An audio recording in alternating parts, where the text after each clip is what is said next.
Good evening, and welcome to the Laughing Monkey Music Show. Keyboardist from Amorphis, how are you? How you doing? Welcome to the show, man. I'm good. Waiting for the new album to arrive. Maybe September, was it 26th? And 26 I have for a date, yeah. yeah, and just some excitement in the air because now soon some feedback from the album is starting to get in because we haven't really got any. Of course, the record label and some journalists have said something, but mostly. Uh, there's no feedback about the new album from the fan base or the audience, and like so, excitement is growing. It's still not at 100%, but waiting for the new album and obviously waiting to hump on a tour. But it's still like a month to go, and then we start the touring period with Arch Enemy. But so far, all good. A little bit holiday time, and and enjoying the last bits of the Finnish summer. Yeah. Well, first off, I want to say I've heard the album. I have a copy of it, and I love it. And I've been a fan for years. Um, I love the fact it's so strong. I mean, you get so long for doing this for so long. When a band is putting albums for what, 35 years or something, it's hard for a band to keep being fresh, like find the balance of being kind of who they are, but continue to be like, oh, I wasn't expecting that. Oh, that's new. You know what I mean? Without retreading it. And in this album feels like a nice, it's like a familiar, but it's all new stuff though. There's a lot of new turns on it. I know you had mentioned actually, well, there's actually two singles out. Bones is the newest single, but that and Light and Shadow are great songs. I mean, the whole album. I can't wait to see what the fans say. I definitely Yeah. think it's going to be big. It's Yeah, well, it's a 50th album, and we kind of ended the era with Jens Bogren Productions with the Halo. mhm. So actually, it's nice to hear that you find it like that there's some new fresh elements and some old stuff, older familiar elements, because that was kind of the idea, I think, what at least I was thinking when I was composing the songs, and like not to try to do the continuation for the Halo and maybe start a new era because we have a new producer, a new graphical designer, and we already made 3 albums with the same producer. It's kind of like an opportunity. You can use it or you don't have to use it, but because we are in such a long in our career, like it's 15th album, so I think everybody, at least when I started to hear everybody else's songs, they were much more melodic and catchy and groovy than compared to the guitar-oriented progressive metal album Halo. So I don't think nobody, we didn't speak about it at all, but I think everybody, we had some sort of a understanding, a mutual understanding, subconscious as understanding that let's try to find something new and bring in some fresh, surprising elements to the fans. Obviously, without losing the identity of Amorphis, but this is a perfect chance to try something for new tryouts and new Mhm. dimensions to present our music. But it's nice to hear that you have found them there because you never Well, I've know. listened to albums for all the albums in the past. So to me, as a fan, and obviously I'm an uber nerd if I have a show, podcast, and talk to you guys and stuff, but so I can hear the difference. I mean, new fans will probably like newer generation will be turned on to this, and we're still people like the old stuff and the new stuff. But I really feel like you guys are kind of got a good balance on this. Like it can bring the older ones in, and you guys aren't trapped in the exact sound, but you're not changing from who you are either. So no one can be like, they're not the same band. But also as an artist, you're also showing that you're growing. You know what I mean? Yeah, I know. We had our times when the band was evolving maybe too fast. Uh, I Too wasn't in fast the for the band. fans, never too fast for the artist. Like a transition between elegy, Tales and Elegy, or even bigger difference between Elegy and Tuonela. So we also have a Okay, yeah, yeah, we point have taken. a experience about it's not necessarily that good idea to change too radically, but as I spoke, we never speak about what kind of music we are doing. It just happens, and that's kind of like a funny idea for a band that maybe that's why we are still having so much fun and like we are still experimenting a little bit and finding new dimensions, because we don't think about the music as a product. You know, we don't have any talk like once in the Amorphis history. I remember we had a talk about the music once in 35 years, and it was the one time when Tommy Joutsen joined, and we had released Far from the Sun, and we started to Yeah. compose the new album, and then we had one discussion: what kind of music should we do? And the point was that let's go back to the metal, hard rock or metal, and you can growl if you want, because he said like, I want to growl, and we said like, well, please do. Nobody said to Pasi ever that don't growl. He just didn't. I don't know why he didn't do it. Maybe it didn't fit for the music, or maybe the music was too rocky to growl. But then that's the only time, and I think that makes the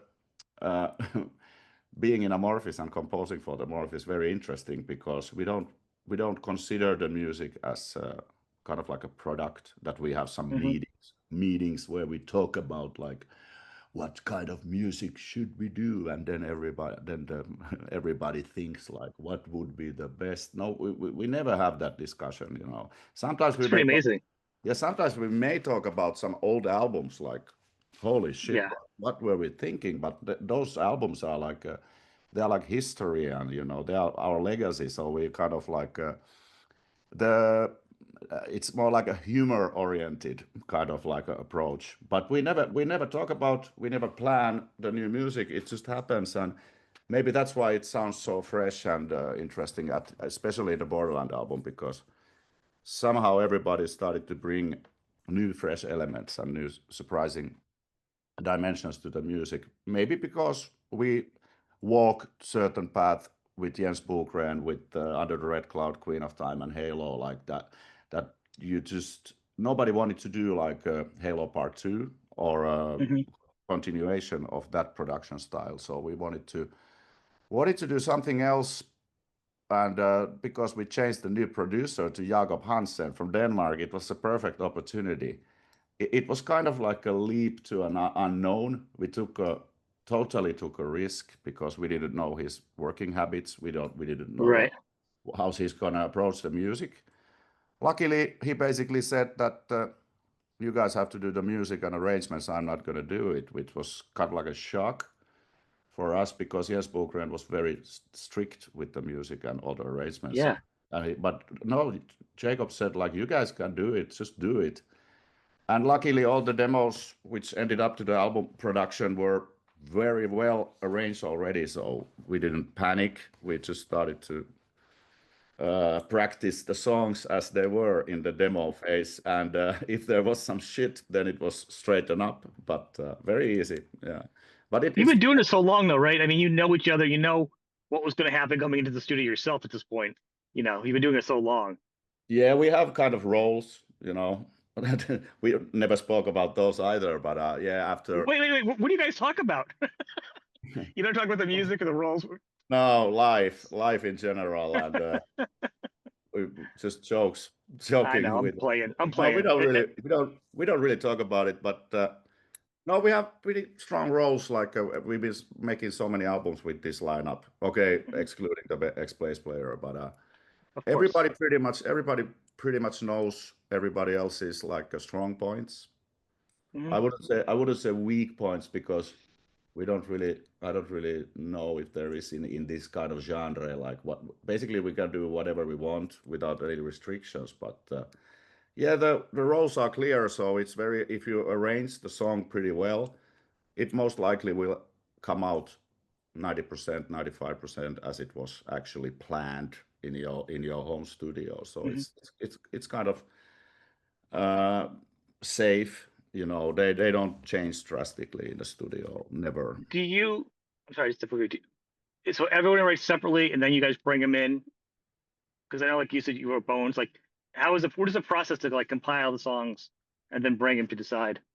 Well, we had like everybody throws in songs, and then we forced the producer Jacob to select from the, was it 20 songs or 20 plus demos. Some were really well arranged, some were not that well arranged, but then we just tell the producer that select the songs for the production. And first he didn't want to do it, but then he did it because we can't do it. There's 6 guys in the band, and everybody's listening to totally different music. Everybody has their Yeah. different favorites, and we would end up in the endless disagreements, and the final product would be a compromise. And Uh, you're an even number. You can't even outvote yourselves. You need yeah, another, you need like a 5 or 7 and then you to outvote each other. yeah, voting is the last option. We are from Finland. But yeah, no, it's a compromise. It's better that one person, which in this case is the producer, who's Yeah. basically responsible that it's high quality. Right. So in a way, it's certain compromise because it's just one person's vision, but Hmm. it's still better than 6 guys cross. How do you say crossoverish Oh, compromise? Yeah. well, no, I get what you're saying because I think as a producer, once you have faith in your producer, they're going to be from the outside looking down at everything, like a helicopter of the woods, and they're going to make it cohesive. So they're going to be hearing different things that each person's not going to hear outside of their own songs. They want to make it all work together. Because then when you get Yeah, done, you got to do like you have to do the song order because song order matters, beginning and end. You don't want to have the same song twice similar. I mean, it's a lot more forward thinking than just I like my song. yeah. You know what I'm Yeah, saying? For a producer. yeah. You have to trust the producer, and it's a kind of a risk. It's kind of a leap to unknown. Nobody knows. But we had our times when we self-produced the albums. We self-produced Far From the Sun, Eclipse, Silent Waters, Skyforger at beginning of times, and it was always a big mess to try to figure out the songs to the production and songs to the album. We even Yeah. fought for the track order, track list, like in which order the songs will be. Like we fought for days, or maybe weeks, because everybody had a different idea which would be the opener song. Everybody Mm. had a different idea which will be the bonus song. So that's one of the reasons we actually started to use external producer in the Amorphis production, because we really got fed up with disagreeing with the songs to the production, songs to the album, track list, singles, bonus tracks. And after that, when we started to use the producer, like Peter Tegren did the Circle, Jens did Yeah. the Under Red Cloud, Queen of Tom Halo, and now Jacob did the Borderland. It's very like a relieving feeling that you can actually concentrate only to the music. And Which is why it's probably so healthy. You guys are still together, creating probably. music. You're not worrying about it because you're just being artists, and you're not having to, you know, because this is a very healthy, band environment you have. You're talking about here, how everyone kind of does it their thing. Not always like that. You know that in rock and roll.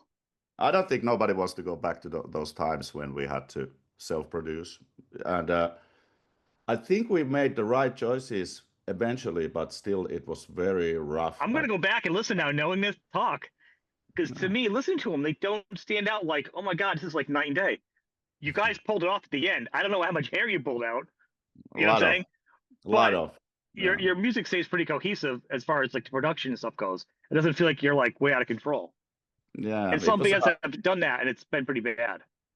it was a hard job. Sometimes we had to leave a lot of songs from the album.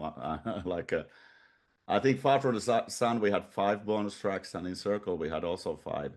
But yeah, nowadays it's easy. We can concentrate on the music and the arrangements, and we have kind of a rule that the person who wrote the song has the final word. If it's in the production, and Mhm. there's some different ideas, and then there's like a option 1, option 2, option 3, and then it doesn't go anywhere. And then the guy who wrote the song actually has the authority to say, no, it's the option 2.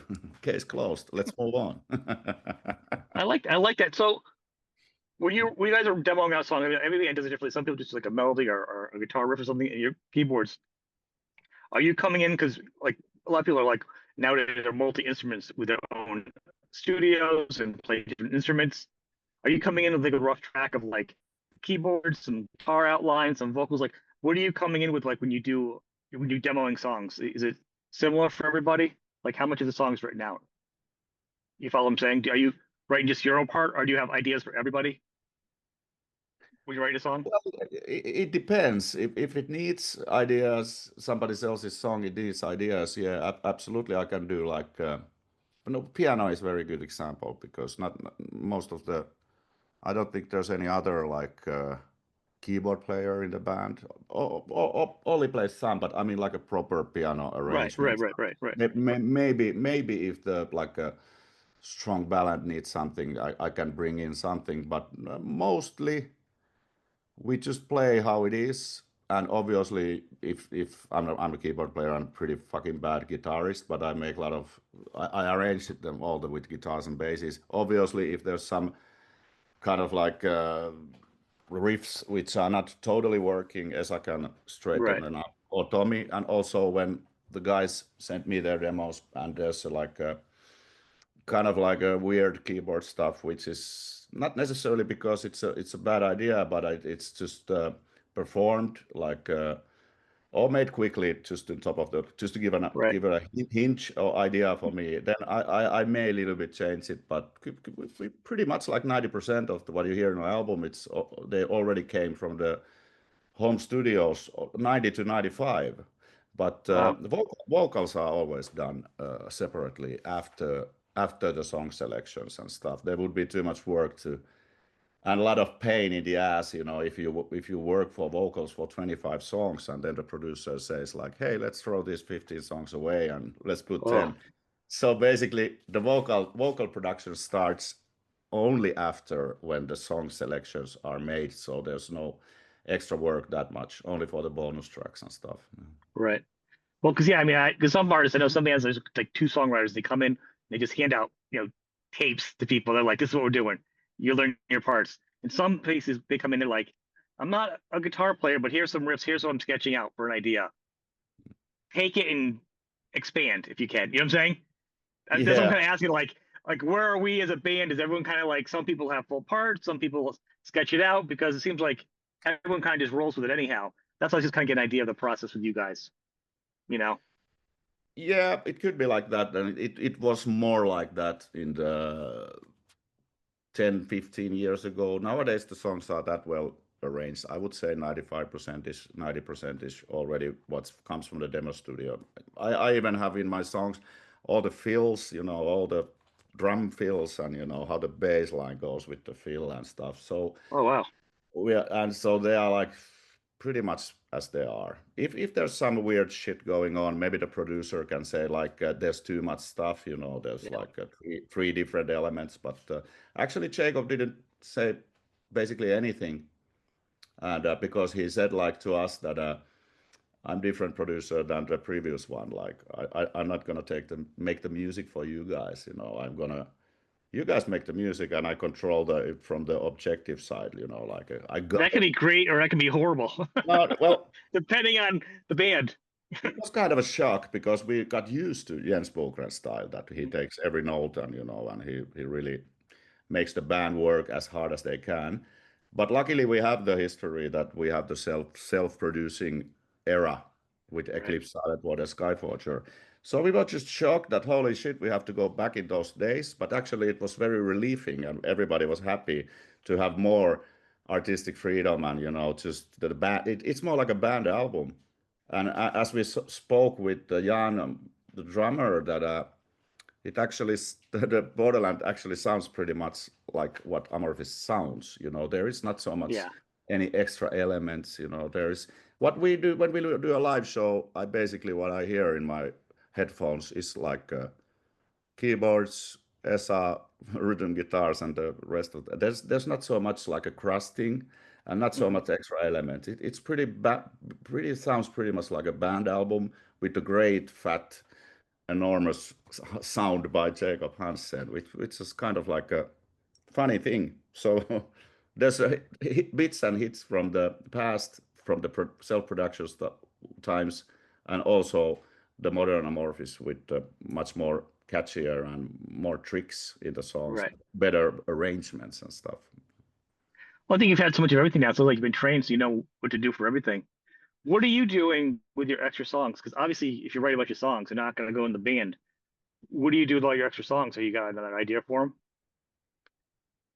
Uh, We don't do anything. I don't know. I didn't have any extra songs. All my songs Even I'm were. saying even you, if you write a bunch of songs and they don't take Yeah. yours, and you're like, oh, I still I think they're don't good know. songs. Like, what are you gonna? In Halo, I think 4 songs were drop out from my pile. I didn't do anything to them. I just threw them away. They were actually pretty good and well arranged, but nobody knows. Maybe someday I go back, but not in the Amorphis context, but with some other band or Well, that's what I meant. Like something you could do yourself. You have all these great songs you've written. Just because it doesn't go in this venue doesn't mean there's another place for them. I mean, well, you wrote them, yeah, and made a lot of hard work for right? them. I don't know. Everybody has some side project or solo projects. Maybe they can try to smuggle in these tracks which didn't end up in a production because they are not necessarily bad tracks. It was just one guy's selection, you know. So Right. maybe the guys will work with them and try to make them sound more like some other project songs. But it happens, yes, sometimes. But depends. Sometimes you just forget them and you realize that. Well, I didn't know if you want to do yourself. Like, since you know what, I wrote these great songs. I would like to do myself a little side thing from the side of the band Yeah, yeah, it's totally to put it possible, out you there. know. Totally possible. I haven't done that much, but I know the songs and there's a lot of potential always. But I think so. it's still good to move on, you know. I like to think about as a composer. I like to try to move on with the band, you know. Like when we do the Borderland tour, like it lasts like 3 years, and then you start composing again. I like to suck up the atmospheres and the feelings what I got from the performing the songs to the audience and how the audience reacts and how they feel to play them. So first idea is not to go back in time and start to find some old demos. It's much more fresh and rewarding just to Hmm. start from the zero and start making new songs influenced by the feelings you have at that particular moment. But that's everybody has a different style. I have no idea how people will how people do it. I know the song in Halo process, the last song. What is it? Night Queen. The last ballad actually that was already Tommy was pushing it to the Under the Red Cloud, but didn't end up in a production. So that sometimes the guys also somebody goes back to the old demo and offer it again to the production. Hmm. It can be pretty much the same demo because it's always up to the context and how many songs you have. So Right. yeah. Well, you playing keyboards and being so well versed as a composer, you could be like, well, I wrote the song. I actually think it's a great nugget of an idea that I could turn into a whole full huge piece. You know what I'm saying? As a composer on your own, that you don't feel you have to worry about anybody else because you don't have to worry about what the fans expect because it's just something you're going with the vision of the song type of thing. You know, as a separate Absolutely. thing. Absolutely, you can redo and reuse those songs which didn't end up, and we have quite a pile. Everyone has like Right. probably 30 songs which never ended up in Amorphis production. So everybody has one album. Some You know people, what is funny is when I talk, it's I feel like the more of a, like European metal style bands seem to have more of an excess. Maybe it's just me hearing it this past year, couple of years, have more of an excess of songs than a lot of other countries' rock bands for some reason. Like they get whittled down, they have a couple extra. Sometimes they write just enough, but it feels like a lot of bands, like in your genre, it feels like you guys always have excess songs. I'm like, and I know a lot of bands would kill to have that many extra songs, you know what I'm saying, of good quality. So when you say like, oh yeah, we got a couple extra good songs, I'm like, a lot of bands would be going crazy for that. And that's why I'm like, oh, what else would you use it for? So to me to hear that, it's kind of fun. You know, a very, very different thing, oh yeah, yeah, yeah. Yeah, you know? you need bonus tracks nowadays to make some special releases, and Right. Japan wants to have a uh, just one song which is nowhere, and I think back in the days also USA wanted to have like a special release, but Yeah, and yeah. it's weird though, isn't it? Because like back in the US, I remember being, you know, I'm 54. We'd go down the record store, we'd order that special Japan disc because they had the bonus track that was special from Japan to order. It was a whole process, right? But nowadays with the internet, it's you just get the single anyhow. You can just download from somewhere else. Like it's being in another country in the digital world doesn't really seem to matter the same. So I don't understand the the excitement as much. You know what I mean? The pull to have that extra song for that one country, like economically, how much it helps them. I mean, if that's a deal and the bands want it, whatever. But it ends up everywhere anyhow in 2 seconds with the internet. You True. know?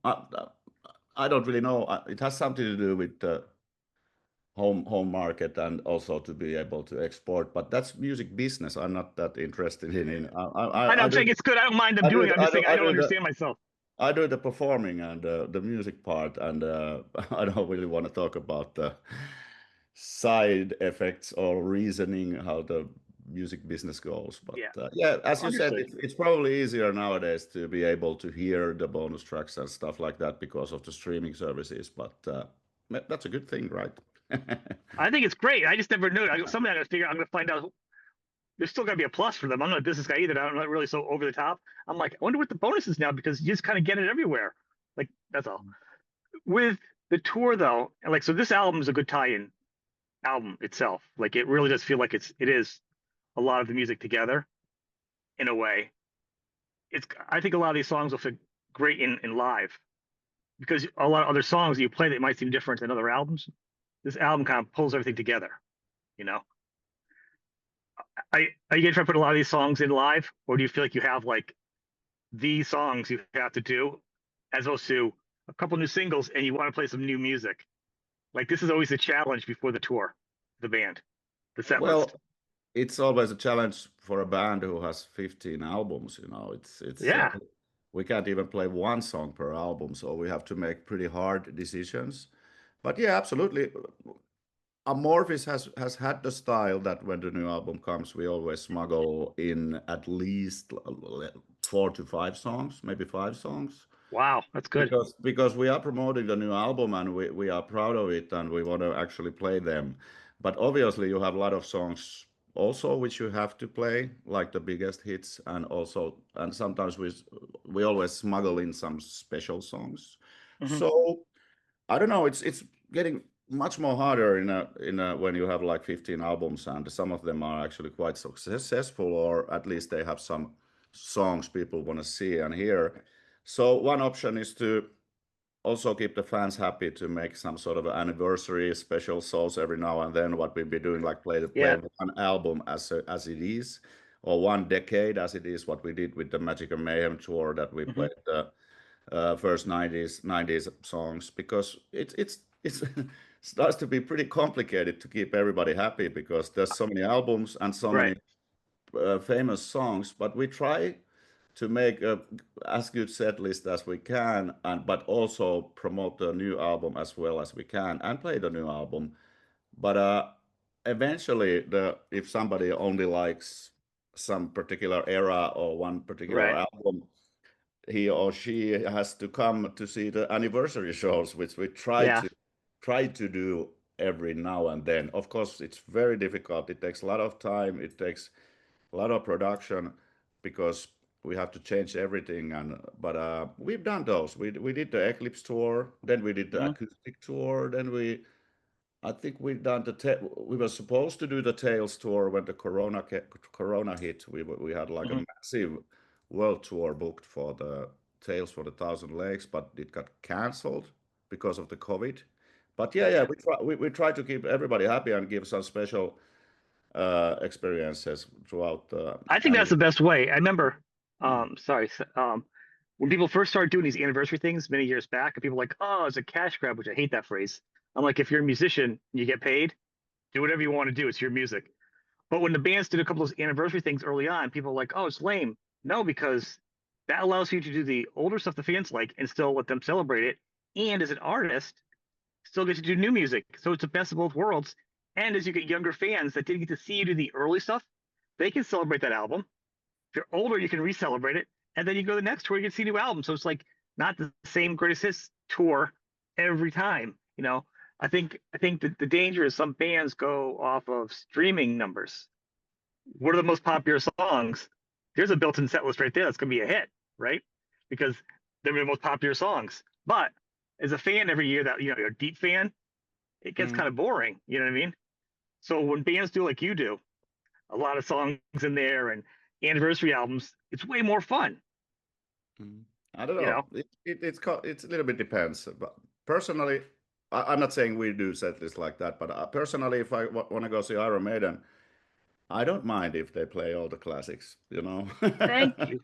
it little bit depends. You know, and anniversary shows are great. I don't think they are lame. I But love them.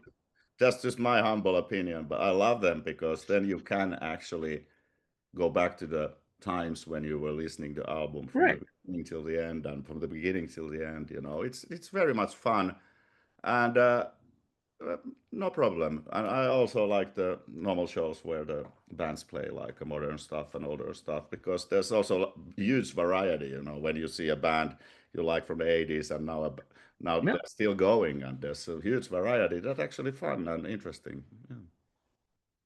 Well, it's funny because you say that because like I know some bands will be like, they've literally said to me, I do an album, what's the purpose? But then we do like 2 or 3 songs and everyone goes and gets a beer or whatever, doesn't want to hear it.